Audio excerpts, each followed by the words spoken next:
Ta parole est une lampe à mes pieds, une lumière sur mon sentier. Psaume 119, verset 105. La méditation.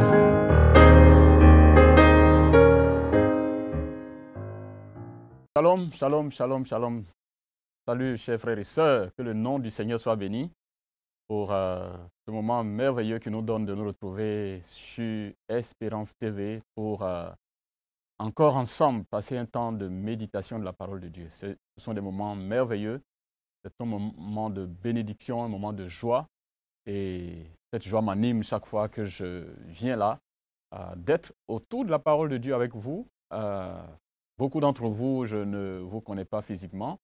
Il y a quelques personnes que je vois de temps en temps qui parlent de l'émission, que nous rencontrons, nous parlons de cette émission. Les gens suivent ça et nous bénissons le Seigneur pour cela.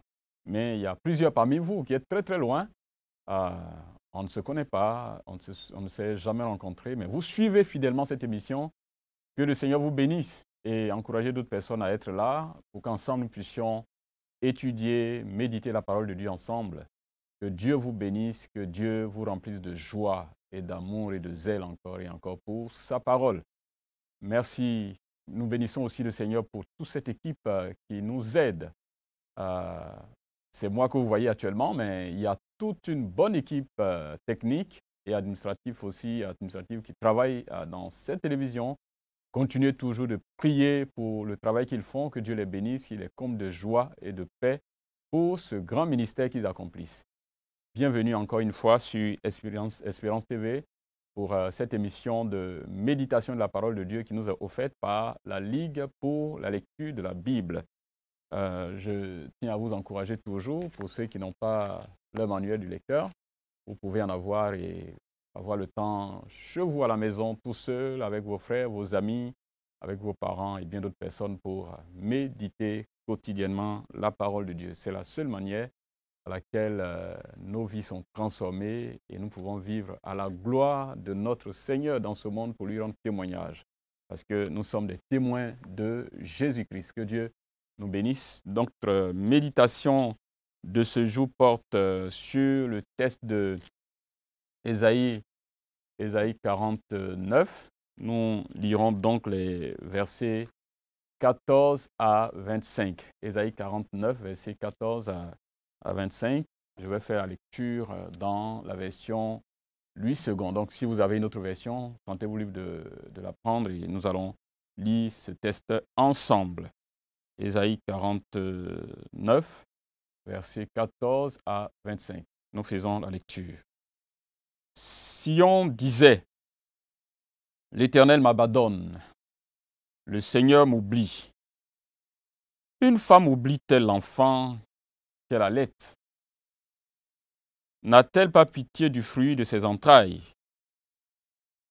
Quand elle oublierait, moi, je ne t'oublierai point. Voici, je t'ai gravé sur mes mains. Tes murs sont toujours devant mes yeux. Tes fils accourent. Ceux qui t'avaient détruit et ravagé sortiront du milieu de toi. Porte tes yeux alentour et regarde. Tous, ils s'assemblent, ils viennent vers toi. Je suis vivant, dit l'Éternel. Tu les revêtiras tous comme une parure. Tu t'en ceindras comme une fiancée. Dans tes places ravagées et désertes, dans ton pays ruiné, tes habitants seront désormais à l'étroit, et ceux qui te dévoraient s'éloigneront. Ils répéteront à tes oreilles, ces fils dont tu fus privé. L'espace est trop étroit pour moi. Fais-moi de la place pour que je puisse m'établir. Et tu diras en ton cœur, qui me les a engendrés, car j'étais sans enfant, j'étais stérile, j'étais exilé, répudié, qui les a élevés, j'étais resté seul. Ceux-ci, où étaient-ils? Ainsi a parlé le Seigneur, l'Éternel. Voici, je lèverai ma main vers les nations. Je dresserai ma bannière vers les peuples. Et ils ramèneront tes fils entre leurs bras. Ils porteront tes filles sur les épaules. Des rois seront tes nourriciers, et leurs princesses tes nourrices. Ils se prosterneront devant toi, la face contre terre. Ils lécheront la poussière de tes pieds, et tu sauras que je suis l'Éternel, et que ceux qui espèrent en moi ne seront point confus.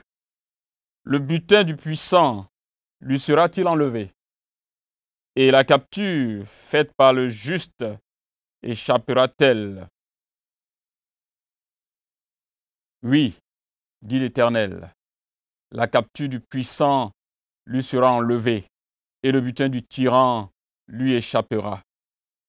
Je combattrai tes ennemis, et je sauverai tes fils. Je ferai manger à tes oppresseurs leur propre chair. Ils s'enivreront de leur sang comme du mou, et toute chair saura que je suis l'Éternel, ton sauveur, ton rédempteur, le puissant de Jacob. Jusqu'ici, notre lecture. Que le nom du Seigneur soit béni, chers frères et sœurs. Ce texte riche, ce texte puissant qui nous encourage et qui nous fortifie. Beaucoup de choses que nous pouvons tirer de ce texte, chers frères et sœurs. Je voudrais juste qu'on regarde en titre. Dieu ne nous oublie jamais. Dieu n'oublie jamais ses enfants. Et cela, nous devons le garder.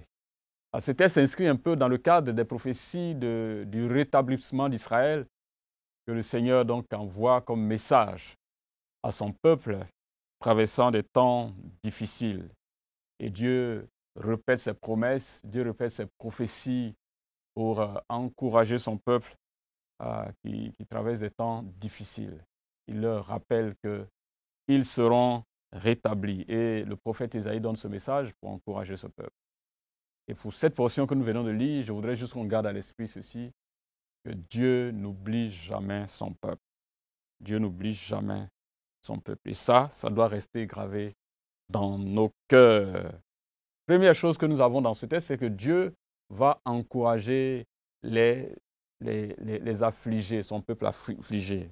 Dans les versets 14 à 17, Dieu encourage le peuple qui est affligé. Et cette parole que nous devons garder dans le cœur, ce verset qui est fort.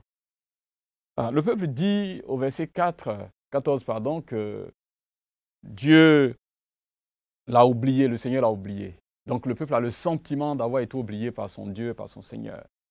Et ils le disent ici. Et Dieu va réagir par la bouche de son prophète en disant, est-ce qu'une femme peut oublier l'enfant qu'elle allait? Est-ce qu'elle n'a pas pitié de son enfant, du fruit de ses entrailles? Et Dieu dit que même si cela arrivait, lui, Dieu, ne peut jamais oublier ses enfants. C'est-à-dire que Dieu montre qu'il est impossible qu'une femme oublie son enfant qu'elle allait. Il est impossible qu'elle n'ait pas compassion, que son cœur ne batte pas pour le fruit de ses entrailles. Et Dieu dit que si éventuellement cela arrivait, lui, jamais, jamais, jamais ne pourrait oublier son peuple. Il ne pourrait oublier ses enfants. Je pense que c'est des paroles assez fortes pour un peuple qui est affligé par des années de déportation, par la souffrance, et qui est triste, qui est meurtri, qui est humilié. C'est très important, très fort, c'est de telles paroles que Dieu est en train de donner à son peuple ici. Et Dieu les encourage en disant qu'il va intervenir pour que leur situation soit totalement mise en ordre, qu'il y ait la paix et la joie, que la joie revienne. Et Dieu leur promet qu'il va rassembler ceux qui sont partis. Vous savez, le peuple a été tellement dispersé que ceux qui reviennent même au pays ne se rendent pas compte qu'il y en a plusieurs qui sont dispersés quelque part. Vous savez, après 70 ans de dispersion, 70 ans d'exil, où les gens ont été dispersés, ne sont pas forcément dans le même lieu, dans un vaste empire où ils ont été déportés, c'est possible qu'on ne se rende même pas compte qu'il y a d'autres qui sont ailleurs, quelque part, qu'on ne sait pas. Et donc, le Seigneur promet, dans les versets 18 jusqu'au verset 23, il promet que tous ces enfants d'Israël dispersés et en exil pourront venir et retrouver les autres dans la terre promise. Il le fera. Il le fera et il agira de façon puissante pour que cela puisse se passer. Alors, ceux qui sont revenus diront, mais ceux-là, d'où est-ce qu'ils sont sortis? Moi, je ne les ai pas élevés. Où est-ce qu'ils étaient? Ils sont étonnés de les voir venir en masse. Mais Dieu dit ceci que, en fait, tous ces gens-là, il les a fait porter par des peuples ennemis. Il les a fait élever par d'autres des peuples ennemis. Il les a utilisés comme étant des nourrices. Il les a utilisés comme ceux qui pouvaient s'occuper d'eux. Dieu est formidable. Dieu est puissant. De faire élever son peuple, nourrir son peuple par des gens en réalité qui les ont enlevés pour aller les maltraiter, pour en faire des esclaves. Dieu les a utilisé les ennemis pour être ceux qui vont élever ce peuple-là. Et de là, ils deviendront très, très nombreux. Et les autres frères seront étonnés de les voir venir. D'où est-ce qu'ils viennent, ces gens-là, que nous n'avons pas portés, nous, que nous n'avons pas élevés? D'où est-ce qu'ils viennent? Dieu s'occupe de son peuple par les mains de leurs ennemis. Je pense que ça doit être un encouragement pour nous, chers frères et sœurs. Que Dieu utilise des mains de nos ennemis pour s'occuper de nous, pour nous protéger. Dieu l'a fait pour Israël quand Israël était en esclavage en Égypte. Il y avait une grande famine. Dieu fait précéder les enfants de Jacob et ses enfants par leurs frères qu'ils ont vendus, dont ils pensaient se débarrasser. En réalité, Dieu envoyait Joseph en Égypte pour être celui qui allait préparer l'arrivée de ses frères. Donc, pour être celui qui va les protéger. Donc. Et les Juifs viendront donc, Jacob et ses autres enfants viendront pour avoir de quoi manger, être nourris par l'Égypte, mais en même temps être protégés par l'Égypte pour qu'ils puissent devenir un grand peuple sous le couvert de l'Égypte. Puisque s'ils le faisaient ailleurs, ils seraient attaqués par les nations ennemies et Israël aurait même de la peine à devenir un grand peuple. Mais Dieu l'a fait venir sous la protection de l'Égypte, qui était la plus grande puissance d'alors. Et c'est en Égypte que les Juifs sont devenus très, très, très, très nombreux. Donc Dieu utilise un peuple païen, une nation ennemie, pour protéger, nourrir, garder son peuple jusqu'à ce qu'il devienne nombreux, qu'il devienne puissant, qu'il devienne grand. Jusqu'après, ils pourront les libérer. Donc c'est dispersé dans le monde. Les autres Juifs, les nations païennes prendront soin d'eux. Ils deviendront nombreux, ils les protégeront, ils les nourriront jusqu'à ce qu'ils les ramènent sous la puissante main de Dieu pour qu'ils reviennent rejoindre les autres qui étaient arrivés avant eux pour que le peuple devienne encore grand et puissant. Dieu utilise des nations ennemies. Dieu utilise même des ennemis pour prendre soin de son peuple. Les moyens des ennemis pour prendre soin de son peuple. Et Dieu, ils seront étonnés donc de voir ce que Dieu est en train de faire. Première chose que nous avons vue, c'est que Dieu n'a pas oublié son peuple qui se plaint que Dieu l'aura oublié. En regardant les circonstances et autour de lui, il se dit, mais Dieu ne m'a-t-il pas oublié? Dieu m'a oublié. Et Dieu réagit en disant, il n'a oublié personne, il ne peut pas oublier son peuple. C'est quelque chose qui est important pour nous, chers frères et sœurs. Tellement de circonstances compliquées, des moments douloureux, difficiles à vivre. et on a l'impression d'avoir été abandonné par Dieu. Les expériences que nous vivons personnellement, les expériences que vivent nos familles, nos églises, on se demande si Dieu est encore là. Si Dieu nous voit, si Dieu nous entend. Mais Dieu dit qu'il ne peut pas nous oublier. De la même manière à laquelle une mère ne peut pas oublier son enfant qu'elle allait, Dieu, lui, ne peut jamais nous oublier. Et il ne peut pas oublier son peuple. Et Dieu n'a jamais oublié son peuple. Dieu continue de marcher avec son peuple, de l'accompagner, de le protéger. Il utilise les moyens des ennemis, même pour prendre soin de son peuple. Comme les enfants d'Israël qui sont allés en exil, qui ont été portés, protégés par ces peuples ennemis, jusqu'à ce que ces derniers leur permettent de revenir plus tard dans la terre promise. Ils reviendront, ils deviendront encore plus nombreux et ils deviendront plus puissants. Et c'est ce que Dieu promet à son peuple. Et il dit dans les versets 24 jusqu'à la fin du texte que nous avons lu, je vais juste relire ces versets. Le butin du puissant, lui sera-t-il enlevé? Et la capture faite par le juste sur le juste échappera-t-elle? Oui, dit l'Éternel, la capture du puissant lui sera enlevée, et le butin du tyran lui échappera. Je combattrai tes ennemis et je sauverai tes fils. Ah, ça c'est fort. Vous savez, quand on est devant des puissances, Babylone est une nation puissante qui a détruit Jérusalem et qui a déporté les enfants d'Israël. Alors, les Juifs, devant toute la puissance de l'ennemi, ils se demandent, mais est-ce possible qu'on soit libéré des mains de cet homme puissant, de ce roi puissant? Est-ce que c'est possible? Est-ce que c'est possible? Est-ce que c'est possible qu'on puisse arracher de ses mains ces peuples qu'il a acquis, ces personnes qu'il a déportées et qu'il a comme esclaves? Est-ce possible que nous, en tant que Juifs, nous sortions d'une telle situation? Des mains de ce tyran, de cet homme puissant qui règne sur des rois et des royaumes et qui a détruit plusieurs royaumes et qui a déporté des peuples et des peuples. Est-ce que cela est possible? Waouh! Et Dieu dit, il le répète ici, que oui, c'est possible.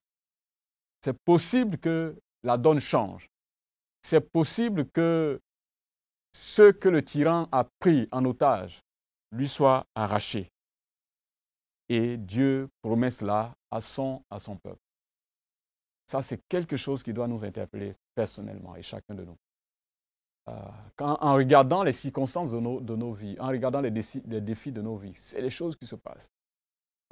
Nous avons été certainement sous domination pendant des siècles, pendant des décennies. Pour parler de nos peuples, est-ce que notre situation peut changer? Si nous regardons à l'Afrique, est-ce que c'est possible que quelque chose change? Et quand c'est comme ça, là, le pessimisme monte dans nos cœurs au point où nous disons « rien n'est encore possible ». En regardant la puissance, la force de ceux qui nous maintiennent captifs. Dieu dit qu'il n'y a pas plus puissant que lui. Il n'y a pas plus puissant que lui. Que toute situation que nous vivons, qu'il soit des situations injustes, Dieu permettra que cela change. Que ce soit sous le contrôle d'un puissant, Dieu permettra que cela change. Et c'est ça qu'il est en train de dire et qu'il veut que son peuple puisse intégrer dans sa vie, dans son subconscient, dans sa croyance, que le Dieu qu'il adore est un Dieu qui est au-dessus de tous les puissants hommes de ce monde, de tous les puissants rois de ce monde. Il est le roi des rois, il est le Seigneur des seigneurs, capable de libérer son peuple, de libérer les hommes du joug sous lequel ils sont depuis des années. Et Dieu promet cela à son peuple.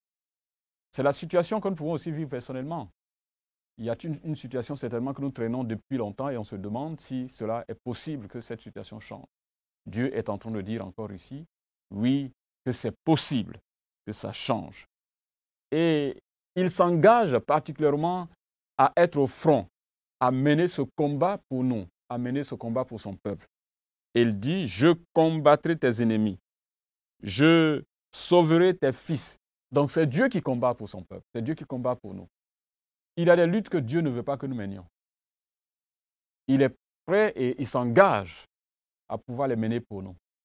Il y a des luttes qui ne sont pas de notre responsabilité. Dieu, notre Père, notre défenseur, prend la responsabilité de nous défendre. Dieu prend la responsabilité de mener le combat pour nous. Et il l'a fait pour Israël. Et Dieu est aussi prêt à mener ce combat pour nous dans tous les aspects de notre vie. À nous de lui faire confiance et de regarder à lui. Quelle que soit la force de la situation que nous vivons, quelle que soit la puissance de l'ennemi, Dieu est en train de dire et de nous répéter que c'est lui qui combat pour nous et c'est lui qui combattra pour nous. Nous avons cette belle parole dans le livre d'Exode, Exode 14, verset 14, où Dieu dit, quand les Israélites voient la puissante armée du Pharaon venir les attaquer, ils sont donc, ils voient en arrière la puissante armée du Pharaon qui vient et en face d'eux, la mer. Comment pouvait-il franchir cela? Comment pouvait-il échapper à cette puissante armée qui vient? Et Dieu dit à son peuple, l'Éternel combattra pour vous et vous gardez le silence. Dieu dit qu'il combattra pour nous, quelle que soit la force de l'ennemi, quelle que soit la puissance de l'ennemi, il combattra pour nous, il combattra pour son peuple. Que Dieu nous aide à garder cela dans le cœur, que Dieu nous aide à garder ses promesses dans le cœur et à savoir qu'il est là avec nous, qu'il combat pour nous. Et je voudrais revenir à ce premier verset que nous avons lu, que nous puissions garder comme un verset pour nous-mêmes, que nous puissions garder cela. Voici ce que Dieu dit. Une femme oublie-t-elle l'enfant qu'elle allait? N'a-t-elle pas pitié du fruit de ses entrailles? Et quand elle l'oublierait, moi, je ne t'oublierai point, je ne t'oublierai jamais. Verset 15 d'Ésaïe 49. Chers frères et sœurs, gardons ce texte dans notre vie. C'est ça qui est vrai. Ça, c'est vrai. Ce que nous ressentons, nos sentiments, les situations que nous vivons, nos regards sur les situations, ce n'est pas toujours ce qui est vrai. Mais c'est ce que Dieu dit là qui est vrai. Que lui, il ne nous oubliera jamais. Et il a ajouté que c'est lui qui combattra nos ennemis pour nous, c'est lui qui mènera le combat pour nous. Mettons tous les combats que nous menons entre les mains du Seigneur et laissons Dieu mener nos combats. Et gardons la paix, faisons confiance au Seigneur. Nous allons prier, chers frères et sœurs. Père Céleste, nous te rendons toute la gloire. Oui, même si les événements que nous vivons nous donnent le sentiment que tu nous as oubliés, Seigneur, tu nous répètes ici que tu ne nous oublieras jamais. Et tu ajoutes que tu combats pour nous et tu combattras nos ennemis pour nous, quelle que soit la force, la puissance de nos ennemis, c'est toi qui combats. Donne-nous, Seigneur, de garder la confiance au talent. Donne-nous de garder la confiance en toi, de regarder à toi, de te confier nos luttes de tous les jours, les choses qui nous perturbent, les choses qui nous enlèvent la joie. Donne-nous de te les confier et de te laisser porter nos fardeaux. Merci pour ta parole, au nom de Jésus. Amen. Chers frères et sœurs, que le Seigneur vous bénisse. Continuez encore à réfléchir sur ce texte qui est assez riche. Et je vous donne rendez-vous donc pour les tout prochains jours, pour ce temps merveilleux de méditation de la parole de Dieu. Que le Seigneur nous bénisse, que le Seigneur vous bénisse. Amen. Ta parole est une lampe à mes pieds, une lumière sur mon sentier. Psaume 119, verset 105. La méditation.